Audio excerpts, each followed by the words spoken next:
Hello. Hi, today I'm going to show you how to put a transducer into my kayak the easiest way. All you need to get is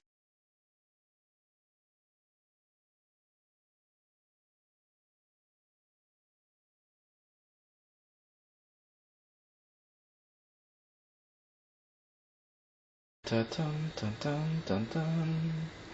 Ta-da-da-da-da-dun, dun-dun, dun. Dun-dun, dun-dun, dun-dun, dun-dun. Hold this for a moment.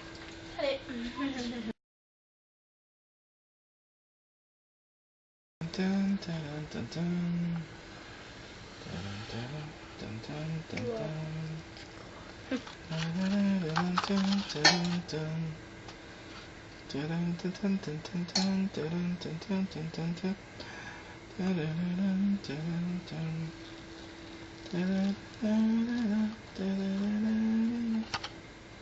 dun, dun, dun. Yeah. Dun, dun, dun, dun. Da, da, da, da, da, da, da, da, da. Dun, dun. Okay, got it?